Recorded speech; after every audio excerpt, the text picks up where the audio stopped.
Hello students, welcome back again to this amazing channel AT studies. मेरा नाम आदित्य और आज हम लाए हैं बायोलॉजी एनसीईआरटी का क्लास 11th का चैप्टर 9th बायोमोलिक्यूल्स। एक नया चैप्टर की स्टार्टिंग आज होने जा रही है। इससे पहले हमने सेल साइकिल पढ़ा था। अगर आपने सेल साइकिल नहीं देखा है या फिर उसके पहले के लेक्चर्स नहीं देखे हैं तो इस आई बटन को क्लिक करके आप उन्हें भी देख सकते हैं। चलिए शुरुआत करते हैं अपने चैप्टर की। इस चैप्टर की स्टार्टिंग हमने एनसीईआरटी एक्सप्लेनेशन से नहीं करी है, हमने with the help of some slide से करी है ताकि मैं आपको इस चैप्टर की तरफ एक बेटर अंडरस्टैंडिंग डेवलप करा सकूं। तो बिना टाइम वेस्ट किए शुरू करते हैं अपने लेक्चर को। इंट्रोडक्शन की बात करते हैं तो देखिए अगर हम कि बायोस्फीयर के अंदर लिविंग ऑर्गेनिज्म की वाइड वैरायटी प्रेजेंट रहती है। लाइक अलग अलग तरीके के लिविंग ऑर्गेनिज्म बायोस्फीयर में प्रेजेंट है। और हमने केमिस्ट्री में लर्न किया है एलिमेंटल एनालिसिस, यानी एलिमेंट किसी भी लिविंग ऑर्गेनिज्म या किसी भी चीज के अंदर कितने अलग अलग तरीके के एलिमेंट मिलते हैं, उसी चीज को फाइंड करने के तरीके को हम लोग एलिमेंटल एनालिसिस कहते हैं। राइट, बहुत ध्यान से सुन जाइएगा।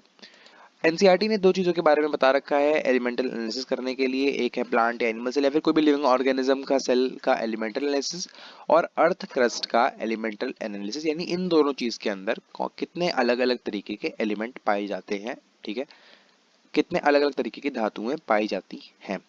तो एक प्लांट एंड एनिमल सेल है और दूसरा हमारे पास अर्थ क्रस्ट है। जब इन दोनों को हमने एलिमेंटल एनालिसिस किया इन दोनों का, तो हमने देखा जो दो लिस्ट हमारे पास आई है वो सिमिलर लिस्ट है, यानी दोनों के अंदर लगभग लगभग सेम तरीके के एलिमेंट्स पाए जाते हैं।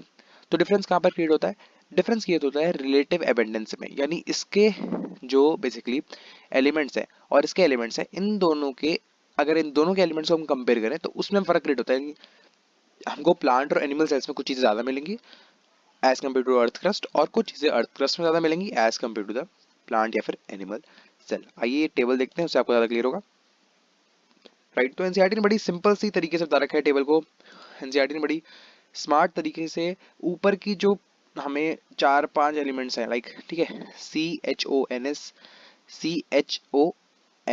ये जो है, इन केस में ह्यूमन बॉडी की मतलब हमारी ह्यूमन बॉडी के अंदर ये चीजें as compare to the earth crust ज्यादा होती हैं, और बाकी नीचे की जो चीजें हैं, राइट, इसमें हमारे पास ये वाली चीजें ज्यादा होती हैं। व्हाट? जो सोडियम है, कैल्शियम है, मैग्नीशियम से लेकर इन केस में अर्थ क्रस्ट जो है उसके अंदर इनका जो परसेंटेज है वो ज्यादा है। राइट, तो बेसिकली एनसीईआरटी इसे बता रखा है, आपको इसकी वैल्यू याद नहीं करनी है।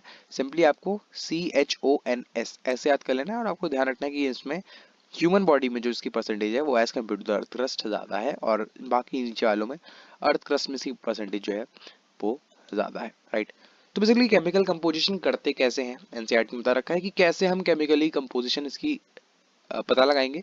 ये टेबल इसमें जो बनी है वो कैसे बनी है, तो इसके कुछ स्टेप्स है। राइट, इसके कुछ स्टेप्स हैं और बहुत इजी स्टेप्स होने वाले हैं ये। आइए देखते हैं। तो पहला स्टेप जो है कि टेक एनी लिविंग टिश्यू या फिर लिविंग सेल। आपने कोई भी लिविंग टिश्यू या फिर लिविंग बेसिकली लिविंग टिश्यू ले लिया, लाइक वेजिटेबल या फिर कोई पीस ऑफ लिवर ले लिया, लाइक ठीक है, सिंपली कोई सेल ले लिया। तो मैंने यहाँ पर एक लीफ ले रखी है और हमने क्या किया, उसको बेसिकली ग्राइंड इट इन ट्राइक्लोरोएस्टिक यानी CCl3COH यूजिंग मोर्टार और पेसल। इसे मोर्टार और पेसल कहते हैं, बहुत लोगों ने देखा होगा। आयुर्वेदा में इसका काफी इस्तेमाल किया जाता है पेस्ट बनाने के लिए। सो इसका यूज करके इसके अंदर आप ट्राइक्लोरो एसिड डालें, ट्राइक्लोरो एसिटिक एसिड डालें, और फिर अपना जो लिविंग टिश्यू है उसको डालें और अच्छे से ग्राइंड कर लें। राइट, और जब आपके पास पेस्ट रेडी हो जाएगा तो उसके बाद आप एक चीज क्लोथ ले या फिर कोई एक बेसिकली कॉटन ले ले, उसको फनल पे लगाएं, और जो अपना स्लरी है, जो आपका थिक स्लरी रेडी होगा, उसको पास करें। तो आप देखेंगे कुछ चीजें इसके ऊपर रह जाती हैं और बाकी चीजें जो हैं वो आपकी एक ट्यूब में आ जाती हैं, एक कंटेनर में आपकी बाकी चीजें आ जाती है, जो लिक्विड फॉर्म रहता है, और बहुत सॉलिड फॉर्म जो है वो ऊपर रह जाता है। बड़ी सिंपली से हमने ये स्टेप्स कर लिए हैं केमिकल कंपोजिशन के। ठीक है, तो बेसिकली बहुत ही सिंपल सी बात है। जो चीजें हमारे पास ऊपर रह जाती हैं, राइट, जो चीजें हमारे पास ऊपर रह जाती हैं, यानी ये जो चीजें, राइट, जो बच गई, इसको हम लोग क्या कहते हैं, रिटेंटेट कहते हैं। राइट, इसको हम क्या कहते हैं, रिटेंटेट, यानी ये चीजें बच गई हैं और मतलब ये नीचे नहीं आई, और जो चीजें नीचे आ गई हैं ये वाली, इनको हम लोग फिल्ट्रेट कहते हैं। यानी ये चीजें जो है वो फिल्टर होके नीचे आ गई हैं, यानी बेसिकली इसके अंदर लिक्विड फॉर्म में कुछ ट्राइक्लोरोएस्टिक एसिड ही मिला होगा। तो हम क्या, हमारा मानना होता है कि बेसिकली वो चीजें जो कि एसिड के अंदर सॉल्युबल होती है ना, वो उसके अंदर डिसॉल्व हो जाती हैं और नीचे आ जाती हैं, और कुछ चीजें जो सॉल्युबल नहीं हो पाती है ना, ऊपर रह जाती हैं, वो बेसिकली एसिड इंसॉल्युबल के केस में एसिड इंसॉल्युबल पूल से बना दिया गया। दो सेक्शन हमारे पास बन गए हैं, एक है एसिड सॉल्युबल पूल का और एक है एसिड इंसॉल्युबल पूल का। एसिड सॉल्युबल है यानी लिक्विड के अंदर सॉल्यूट मतलब मिल जा रहा है, इसलिए वो नीचे आ जा रहा है, और बाकी जो चीजें इनसॉल्युबल है वो रह जाती हैं चीज क्लॉथ या फिर कॉटन के अंदर, राइट, वेरी सिंपल। तो बेसिकली एनसीईआरटी ने ये भी आगे बताया है कि जो बहुत सारे साइंटिस्ट हैं, राइट, उन्होंने बेसिकली ये चीजें भी देखी, फाउंड किया कि थाउजेंड्स ऑफ ऑर्गेनिक कंपाउंड्स जो है, like thousands of organic compound जो है वो इस एसिड सॉल्युबल पूल के अंदर आ गए हैं, यानी जो नीचे फिल्ट्रेट हमारे पास आ गया है इसके अंदर थाउजेंड्स ऑफ ऑर्गेनिक कंपाउंड्स हमको मिलते हैं। अब बहुत इंपॉर्टेंट बात है, क्या चीजें हमको मिलती हैं, व्हाट कम्स इन विच, यानी कौन सी चीज किसमें आती है, तो ये आपको याद करना बहुत जरूरी है। इस पे क्वेश्चन बहुत ही इजीली बन सकता है। तो मैंने आपको जैसे बताया कि हमारे पास एक मिलता है फिल्ट्रेट और दूसरा बनता है रिटेंटेट। फिल्ट्रेट यानी एसिड सॉल्युबल पूल, और इसके अंदर बेसिकली डाल्टन क्या होता है, एक्चुअली डाल्टन एक वेइंग यूनिट होती है, राइट, मॉलिक्यूल्स की, बायो माइक्रो मॉलिक्यूल्स या बायो माइक्रो मॉलिक्यूल्स की मेजरिंग यूनिट होती है। तो 18 से वेइंग यूनिट होती है, राइट। तो 18 से 800 डाल्टन के बीच का जो वेट होता है वो, जो ऐसे एलिमेंट्स होते हैं वो फिल्ट्रेट के केस में आते हैं, और जो 1000 डाल्टन से ग्रेटर में होते हैं वो रिटेंटेड के केस में आते हैं। बहुत ही सिंपल सी बात है। फिल्ट्रेट के केस में चार चीजें आती हैं, आपको लर्न करनी पड़ेंगी, like sugar, ions, amino acids, और शुगर, नाइट्रोजन बेसिस या फॉस्फेट, राइट, ठीक है। ये मतलब इंडिविजुअल भी अगर तीनों साथ भी होंगे तब भी ये आएगा। सिमिलरली डिटर्जेंट के अंदर यानी जो फिल्टर पे रह जाता है, जो कॉटन या चीज क्लॉथ पे रह जाता है, चीज क्लॉथ पे, उसमें कार्बोहाइड्रेट आता है, प्रोटीन आता है, लिपिड और न्यूक्लिक एसिड आता है, राइट। सो बेसिकली जो एनालिटिकल टेक्निक्स है when applied to the compound give us idea of, किसका आइडिया देता है, मतलब कि जो हम एनालिटिकल टेक्निक्स अप्लाई करते हैं ये किस चीज का हमको आइडिया देता है। पहली चीज होती है मॉलिक्यूलर फॉर्मूला, यानी हमारे पास जो कंपाउंड मिला है उसका मॉलिक्यूलर फॉर्मूला क्या होगा और प्रोबेबल उसका स्ट्रक्चर क्या होगा कंपाउंड का, उसका आइडिया ये एनालिटिकल टेक्निक्स प्रोवाइड करती है, राइट। अब यहाँ पर एनसीईआरटी डेफिनेशन बता देती है हमको कि क्या डेफिनेशन है बायोमोलिक्यूल्स की। तो जितने भी कार्बन कंपाउंड्स हैं, यानी वो कंपाउंड जिनके अंदर स्पेशली एनसीईआरटी कहती है कि कार्बन आता है, that we get from living tissues, उन्हीं को हम बायोमोलिक्यूल्स कहते हैं। सिंपली हमारे पास बायो मतलब क्या होता है, बायो मतलब होता है लाइफ, राइट, लिविंग या लाइफ। तो लाइफ और मॉलिक्यूल्स यानी जो मॉलिक्यूल्स हमने इनसे ऑब्टेन किए हैं, लाइफ से ऑब्टेन किए, लिविंग टिश्यू से ऑब्टेन किया है। एनसीईआरटी स्पेसिफिकली बताती है कि वो मॉलिक्यूल्स के अंदर कार्बन भी मिलता है। बहुत ही सिंपली एनसीईआरटी ने बता दिया कि उन्हीं को ही हम बायोमोलिक्यूल्स कहते हैं। बायो मीन्स जो कि हमें लाइफ या लिविंग टिश्यू से मिलते हैं, और मॉलिक्यूल्स यानी एनसीईआरटी स्पेशली लिखती है वो मॉलिक्यूल जिनके अंदर कार्बन कंटेंट प्रेजेंट है, राइट, उसे हम बायोमोलिक्यूल्स कहते हैं। ओके, सो बेसिकली अब हम देखते हैं कि हम इनऑर्गेनिक की कंपोजिशन कैसे करें। यानी हमको पता है कि हमको बायोमोलिक्यूल्स मिले, राइट, हमको पता है कि हमको बायोमोलिक्यूल्स मिले, और ये बायोमोलिक्यूल्स के अंदर कार्बन कंपाउंड है, ठीक है, मतलब ये बायोमोलिक्यूल्स वो हैं जिनके अंदर कार्बन प्रेजेंट है। यानी एक तरीके से बायोमोलिक्यूल्स क्या हुए, ये एक तरीके से इनऑर्गेनिक कंपाउंड हो गए, राइट, इनऑर्गेनिक कंपाउंड हो गए। अब हमको इनऑर्गेनिक की भी तो कंपोजिशन निकालनी है, यानी हो सकता है कि उसके अंदर कुछ इनऑर्गेनिक एलिमेंट्स भी प्रेजेंट हों, तो उनकी कंपोजिशन हम कैसे निकालेंगे। सिंपली पहला मेथड उसका है डिस्ट्रक्टिव एक्सपेरिमेंट, जो कि एनसीईआरटी में बताती है। डिस्ट्रक्टिव एक्सपेरिमेंट क्या होता है, समथिंग रिलेटेड टू डिस्ट्रक्शन, हम कुछ डिस्ट्रक्ट करते हैं, राइट, इसके अंदर। तो वो क्या होता है, तो बेसिकली क्या होता है, one weighs a small amount of living tissue, आपने कोई लिविंग टिश्यू लिया, सपोज करो आपने एक लीफ ली, ठीक है, बहुत अच्छे से समझना, आपने लीफ ली, लीफ के अंदर वाटर कंटेंट है, ठीक है, आप समझ रहे हो। अगर आप उसे वे करोगे, अगर आप उसका वजन करोगे, वेट करोगे, तो उसके जो वेट आएगा उसको हम लोग फ्रेश वेट कहते हैं, राइट, या फिर उसे वेट वेट कहते हैं, या फिर उसे फ्रेश वेट कहा जाता है, ठीक है।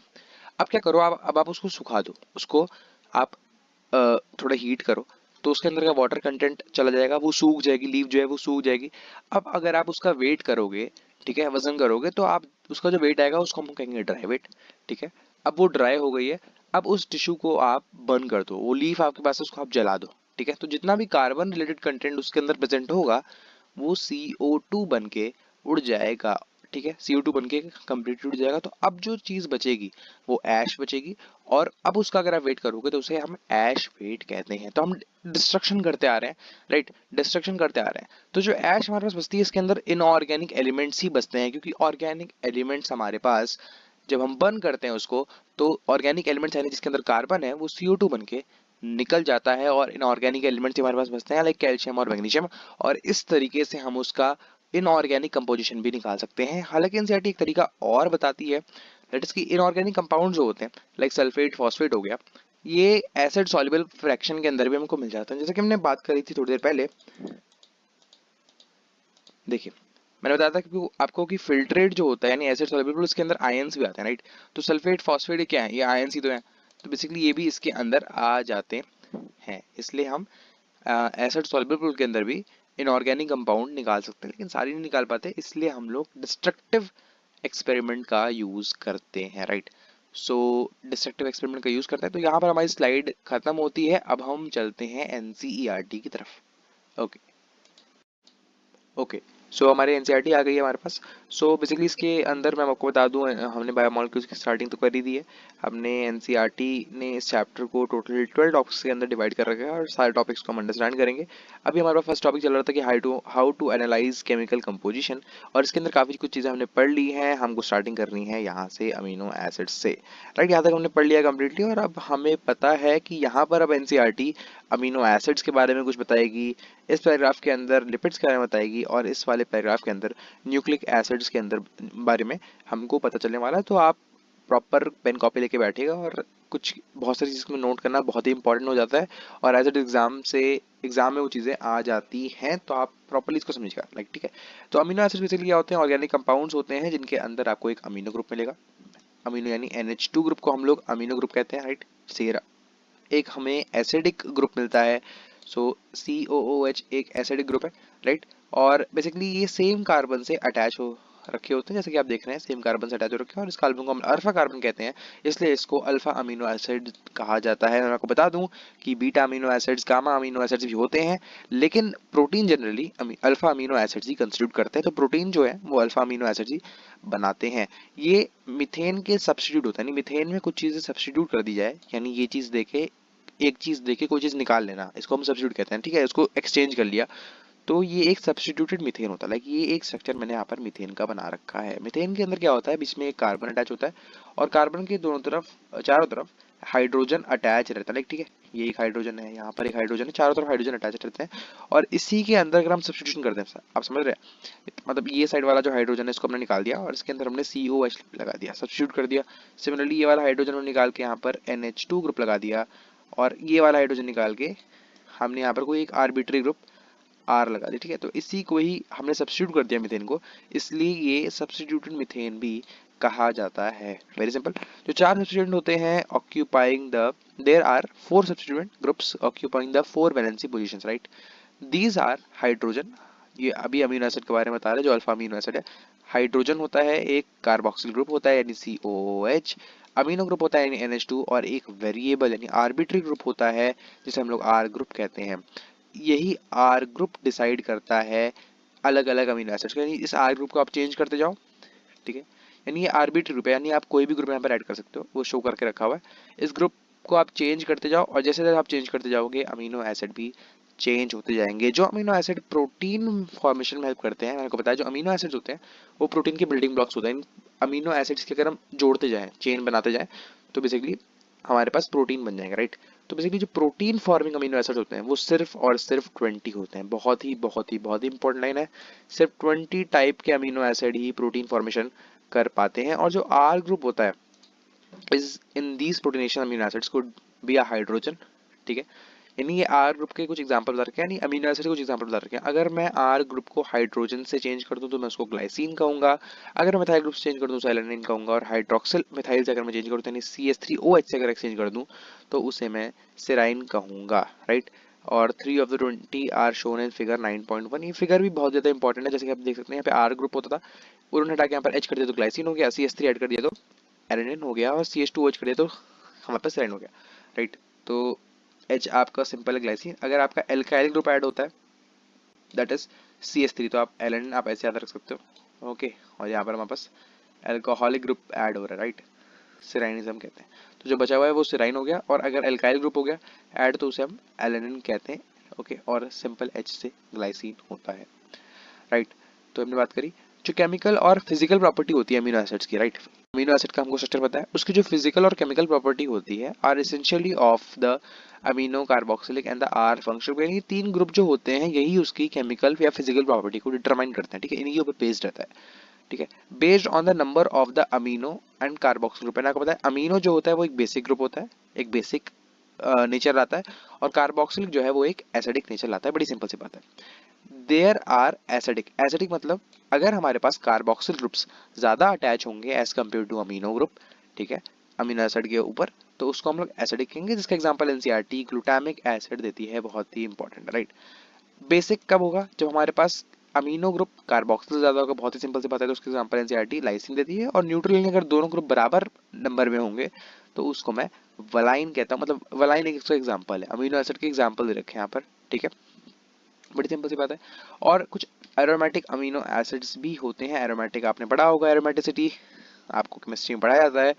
तो जो एरोमेटिक अमीनो एसिड जो होते हैं उसके एग्जांपल 3 रखे हैं। अच्छा, एग्जांपल ये बहुत ही इंपॉर्टेंट है और इसके एग्जाम में आने के चांसेस बहुत ज्यादा है, और ये एग्जाम में पूछे भी गए हैं, यहाँ से क्वेश्चन पूछे भी गए हैं। एरोमेटिक अमीनो एसिड के एग्जांपल, ठीक है, एसिडिक, बेसिक और न्यूट्रल के एग्जांपल, ठीक है। एक particular property of amino acid is ionisable nature of NH2 and COH। Ionisable मतलब हाइड्रोजन जो H प्लस है, राइट, उसका रिमूव होना। H प्लस का रिमूव होने की प्रॉपर्टी को हम लोग आयनाइजेबल प्रॉपर्टी कहते हैं। इनमें NH2 और COH की property, particular property amino acids, ठीक है। Hence in solution of different pH the structure of amino acid changes। तो बेसिकली NH2 और COH की ऐसी प्रॉपर्टी होती है, इसीलिए अलग अलग सॉल्यूशंस में, अलग अलग सॉल्यूशन मतलब सॉल्यूशंस के पीएच अलग है, तो डिफरेंट डिफरेंट पीएच के सॉल्यूशंस में अमीनो एसिड का स्ट्रक्चर जो है वो चेंज हो जाता है। सपोज करो किसी एक सॉल्यूशन में डाला और जो इसका बेसिकली हाइड्रोजन है NH2 जो है, NH2 जो है इसने एक हाइड्रोजन को एक्सेप्ट कर लिया, राइट, तो वैसे स्ट्रक्चर हो गया। किसी और सॉल्यूशन में डाला, उसके अंदर बेसिकली एक एक्सेप्ट भी कर लिया और एक लूज भी कर दिया इसने, तो ऐसे स्ट्रक्चर हो गया। और अगर किसी में डाला, कोई सॉल्यूशन में ऐसा डाला उसका कुछ पीएच अलग पीएच था, तो बेसिकली उसके अंदर क्या किया, COH जो है वो लूज हो गया, राइट, ऐसा कुछ स्ट्रक्चर फॉर्म हो गया, ठीक है।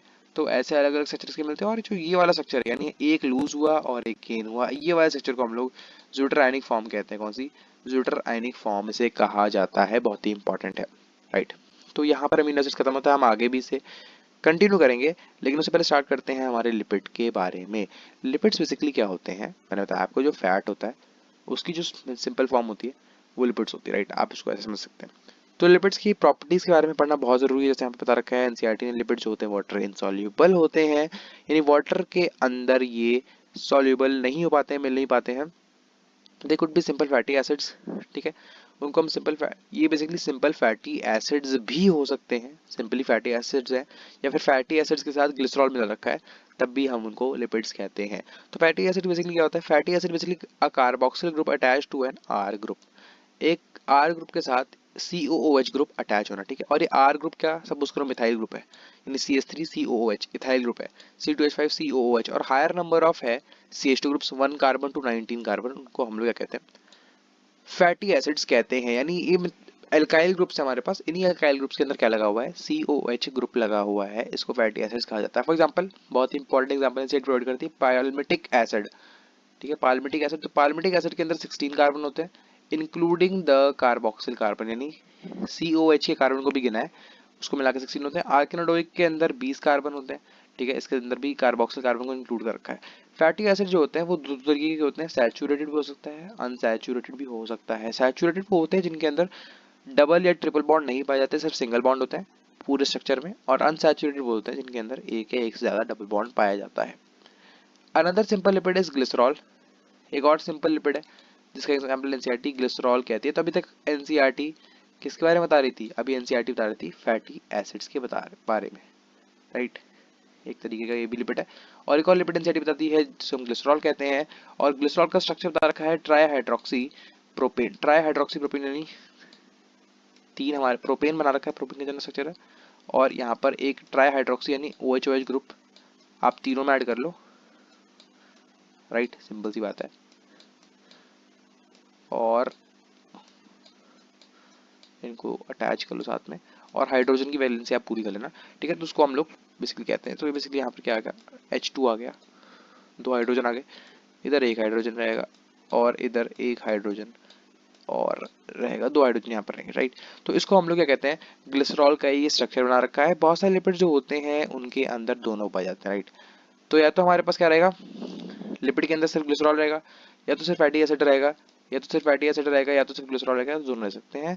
जो फैटी एसिड्स होते हैं वो are found esterified with glycerol, ठीक है, ये आप केमिस्ट्री पढ़ोगे।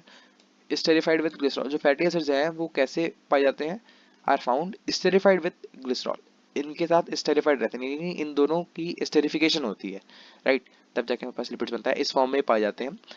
अलग अलग तरीके के होते हैं, लाइक मोनोग्लिसराइड्स हो गए, डाइग्लिसराइड्स हो गए, या फिर ट्राइग्लिसराइड्स हो गए, यानी हमारे पास एक ग्लिसरॉल है, उसके अंदर अगर एक फैटी एसिड जुड़ा हुआ है तो उसको हम मोनोग्लिसराइड्स कहते हैं, अगर दो फैटी एसिड है तो हमारे पास डाइग्लिसराइड होता है, और एक ही ग्लिसरॉल के ऊपर अगर तीन फैटी एसिड है तो उसको ट्राइग्लिसराइड कहा जाता है।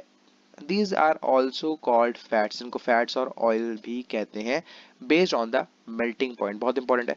फैट और ऑयल में क्या फर्क है, दोनों में का मेल्टिंग पॉइंट का फर्क रहता है, ऑयल्स का मेल्टिंग पॉइंट थोड़ा सा कम रहता है, लाइक जिंजली ऑयल, ठीक है, जिंजली ऑयल एग्जांपल दे रखा है, hence remain as oil in the winters, इसका विंटर में भी यानी ठंड में भी ये क्या रहते हैं, मेल्ट रहते, ये लिक्विड फॉर्म में पाए जाते हैं, ठीक है, इनका बेसिकली मेल्टिंग पॉइंट कम रहता है, ठीक है।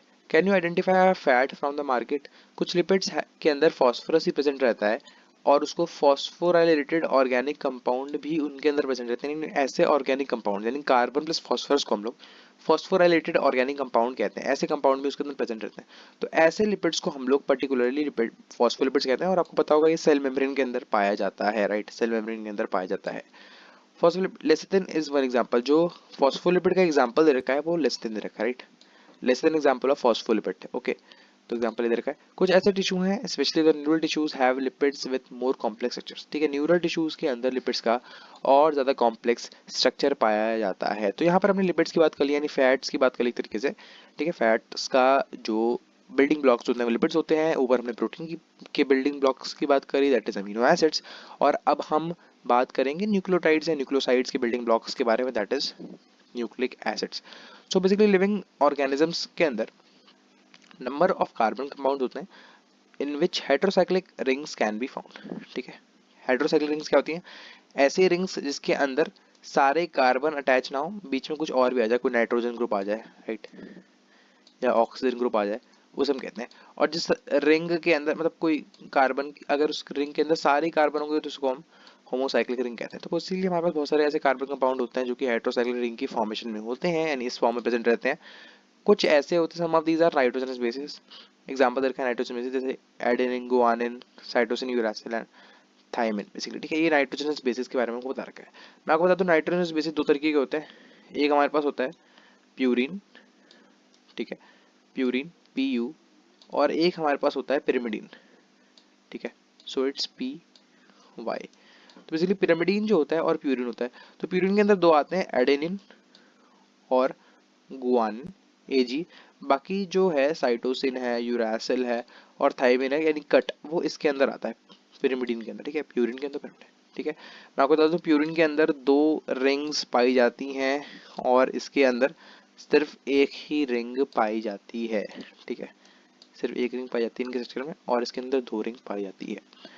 When found attached to a sugar, they are called nucleosides। अब मैं आपको बता दूं कि अगर हमारे पास नाइट्रोजन स्पेस, ठीक है, यानी N nitrogen base plus sugar अगर अटैच है तो मैं इसको न्यूक्लियोसाइड कहूंगा, ठीक है, याद रखना, मैं इनको क्या कहूंगा, न्यूक्लियोसाइड NS, मैं इनको क्या कहूंगा, न्यूक्लियोसाइड कहूंगा, ठीक है।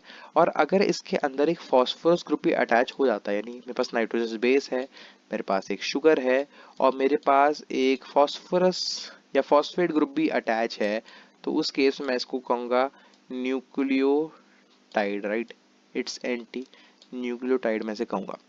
तो adenosine, guanosine, thymosin, thymidine, uridine and cytidine are nucleosides. मतलब आप समझ सकते हो कि बेसिकली शुगर है, और शुगर कौन सी होती है, बेसिकली पेंटोज शुगर होती है, ठीक है, तो शुगर कौन सी होती है, पेंटोज शुगर होती है।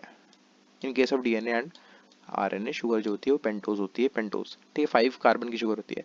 सो न्यूक्लियोसाइड समझ सकते हैं, एडेनोसिन का मतलब है कि हमारे पास शुगर के साथ एडेनिन जुड़ा हुआ है तो वो एडेनोसिन हो गया, अगर शुगर के साथ गुआनिन जुड़ा हुआ है तो गुआनोसिन हो गया, थाइमिन जुड़ा हुआ है तो ये हो गया, यूरासिल जुड़ा हुआ है तो ये हो गया, और साइटोसिन अगर जुड़ा हुआ है शुगर के साथ तो उसे हम साइटिडीन कहते हैं। सिमिलरली अगर इन्हीं के अंदर अगर हम फॉस्फोरस जोड़ते हैं, एडिनोसिन के अंदर अगर हम फॉस्फेट ग्रुप जोड़ते हैं तो उसे एडिनाइलिक एसिड कहते हैं, गुआनोसिन के अंदर जोड़ दें तो गुआनिलिक एसिड कहते हैं, इनके अंदर एसिड लग जाता है, राइट। उनको एसिड, उसके पीछे एसिड लग जाता है, यानी न्यूक्लियोटाइड्स के पीछे एसिड लगा हुआ रहता है, ठीक है। और nucleic acids like DNA and RNA के न्यूक्लिक एसिड्स है कंसिस्ट ऑफ न्यूक्लियोटाइड्स ओनली, यानी मेरे पास न्यूक्लियोटाइड्स है और इन न्यूक्लियोटाइड्स की चेन है, यानी मैंने एक के बाद एक न्यूक्लियोटाइड्स को मैंने अटैच करके बना दिया, तो इनको मैं क्या कहूँगा, इनको मैं कहूँगा न्यूक्लिक एसिड। और न्यूक्लिक एसिड के एग्जांपल डीएनए और आरएनए होते हैं। इसके बारे में भी हम आगे बात करेंगे। डीएनए और RNA function as a genetic material, दोनों जेनेटिक मटेरियल की तरह ही काम करते हैं, दोनों का रोल इसी में ही रहता है, राइट। हमारे पास कुछ इंपॉर्टेंट स्ट्रक्चर प्रोवाइड कर रखे हैं, लाइक ये पेंटोज शुगर देखो दोनों में प्रोवाइड कर रखी है, ग्लूकोज है, राइबोस है, ठीक है। आरएनए के अंदर राइबोस शुगर होती है और जो हमारे पास डीएनए होता है उसके अंदर हमारे पास ग्लूकोज होती है, राइट। सॉरी, हमारे पास जो आरएनए होता है उसके अंदर राइबो शुगर होती है और जो डीएनए होता है उसके अंदर डीऑक्सी राइबो शुगर होती है, ग्लूकोज नहीं होती, ठीक है। ये बात होगी। हमारे पास यहाँ पर फैटी एसिड्स के एग्जांपल दे रखे हैं, लाइक ग्लिसरॉल, ये देखो ग्लिसरॉल का प्रोवाइड कर रखा है। ट्राइग्लिसराइड दे रखा है हमको, एक ग्लिसरॉल में हमारे पास 3 अलग अलग फैटी एसिड्स अटैच हैं, ठीक है, ट्राइग्लिसराइड उसे कहते हैं सिंपली। हमारे पास लेसिथिन का स्ट्रक्चर दे रखा है, ठीक है, जो कि एकदम ट्राइग्लिसराइड की तरह ही है, बस हल्का सा यहाँ पर फॉस्फेट ग्रुप अटैच है और एक यहाँ पर ग्रुप अटैच है, ये वाला, ठीक है। तो यहाँ पर अटैच है। कोलेस्ट्रॉल का स्ट्रक्चर काफी कॉम्प्लेक्स स्ट्रक्चर है, ठीक है। और बाकी हमारे पास ये स्ट्रक्चर प्रोवाइड कर रखे हैं न्यूक्लियोसाइड्स के, नाइट्रोजन बेस के, वो 2 स्ट्रक्चर ऊपर वाले ये न्यूक्लियोसाइड्स के और न्यूक्लियोटाइड के, ठीक है। तो आप एक बार देख लीजिएगा स्ट्रक्चर को। बात करते हैं प्राइमरी और सेकेंडरी मेटाबोलाइट्स की। सो देखिए, मैं आपको बताता हूँ, प्राइमरी मेटाबोलाइट्स वो होते हैं जिनका फंक्शन हमको नोन होता है, ठीक है, और ये मेटाबॉलिज्म में डायरेक्ट पार्ट करते हैं, इनका फंक्शन हमें पता है। यानी ऐसे मेटाबोलाइट्स क्या होते हैं, बेसिकली मेटाबॉलिज्म से मिलने वाले प्रोडक्ट्स या मेटाबॉलिज्म के अंदर इन्वॉल्व प्रोडक्ट्स, ठीक है। मेटाबॉलिज्म मैंने आपको बताया था लिविंग वर्ल्ड के चैप्टर में, सेट ऑफ ऑल रिएक्शन जो कि हमारी बॉडी के अंदर हो रही होती है उनको मेटाबॉलिज्म के अंदर इंक्लूड किया जाता है। और वही रिएक्शंस के अंदर इन्वॉल्व होने वाले जो अलग अलग तरीके के सब्सटेंसेस हैं, पिगमेंट्स हैं, अलग अलग चीज़ें, उन सबको हम लोग मेटाबोलाइट्स कहते हैं। प्राइमरी मेटाबोलाइट्स वो होते हैं जो कि डायरेक्टली इन्वॉल्व रहते हैं उसके अंदर और उनका एक फंक्शन होता है, और सेकेंडरी मेटाबोलाइट्स वो होते हैं जो कि हमें डायरेक्टली इन्वॉल्व नहीं रहते और उनका फंक्शन भी अभी तक नोन प्रॉपर नहीं है। प्राइमरी मेटाबोलाइट्स हमारे पास प्लांट और एनिमल से मिलते हैं, प्लांट्स एनिमल सेल से मिलते हैं, और सेकेंडरी मेटाबोलाइट जो है वो प्लांट, फंगल और माइक्रोबियल सेल से हमको मिलते हैं। आइए देखते हैं। तो basically the most exciting aspect of chemistry deals with the isolating of thousands of compounds, small, big, from living organisms, determining their structure and if possible synthesizing them. If one were to make a list of biomolecules, such as the list of thousands of organic compounds including amino acids, sugars, etc. for a reason, are given section 9.10. देखो मैं आपको बता दूं, ये जो table दे रखी है ये सेकेंडरी मेटाबोलाइट्स की टेबल है, और मैं बेट कर सकता हूँ कि 2022 एग्जाम में इस टेबल से एक क्वेश्चन जरूर आएगा। एनसीईआरटी की कोई भी टेबल से क्वेश्चन जो है वो जरूर आता है, राइट। इसके एग्जांपल्स आपको अच्छे से याद होने चाहिए। तो मैं आपको बता दूं, इससे क्वेश्चन बनने के चांसेस बहुत ही ज़्यादा होते हैं, right. Right, basically animal tissues के अंदर क्या होता है, one notices the presence of all categories of compounds, these are called as primary metabolites. However, when one analyzes the plant, fungal, microbial cells, one would see thousands of compounds other than these primary metabolites like alkaloids, flavonoids, rubber like, ठीक है, ये सब होते हैं और इनको हम लोग सेकेंडरी मेटाबोलाइट्स कहते हैं, राइट। इसके अंदर प्रॉपर डिफिनेशन यहाँ से दे रखी है एनसीईआरटी ने। प्राइमरी मेटाबोलाइट जो होते हैं वो आइडेंटिफाइबल फंक्शंस होते हैं, इनके इनके फंक्शंस आपको पता रहते हैं, ठीक है, आपको चीज़ें पता होना चाहिए, और play known roles in normal physiological process. We do not at a moment understand the role or functions of all the secondary metabolites, और सबके functions और जो role होते हैं secondary metabolites के वो हमको उतने अच्छे से understand नहीं है अभी, ठीक है। secondary metabolites के हो सकता है इसका कुछ economic importance होती हो, economic importance secondary metabolites के, लेकिन अभी ये किसी भी reaction के अंदर directly involve नहीं होते हैं और उनके function भी अभी तक हमें known नहीं है कि इनका क्या use है, ठीक है। हाउएवर बहुत सारे की इकोनॉमिक इंपॉर्टेंस मैंने आपको बताया, ह्यूमन वेलफेयर के अंदर इस्तेमाल होते हैं, राइट। ये सब के अंदर कुछ सेकेंडरी मेटाबोलाइट्स ऐसे भी हैं जिनकी इकोलॉजिकल इंपॉर्टेंस भी होती है, ठीक है। In the later chapters and years you will learn more about this, यानी इनके बारे में आप अपने फ्यूचर क्लासेस के अंदर और आने वाले चैप्टर्स के अंदर जरूर पढ़ेंगे, ठीक है। मैंने आपको बताया टेबल बहुत ही इंपॉर्टेंट है, आपको याद करना इसको बहुत ही जरूरी है। ओके, तो यहाँ पर हमारा लेक्चर खत्म होता है, और अगर आपको ये लेक्चर पसंद आए तो इस लेक्चर को लाइक कीजिएगा, मेरे चैनल को सब्सक्राइब कीजिएगा, और नेक्स्ट लेक्चर में हम यहाँ से टॉपिक कंटिन्यू करेंगे, that is bio micromolecules, right. इससे हम अपना टॉपिक कंटिन्यू करेंगे और देखते हैं कुछ चीज़ें नया प्लान कर रहे हैं हम लोग आपके लिए, सो बने रहिएगा चैनल के साथ, कनेक्टेड रहिएगा। और मैंने आपको बता दिया कि लेक्चर को लाइक तो कर ही दीजिएगा। Okay, so thank you for watching and be healthy.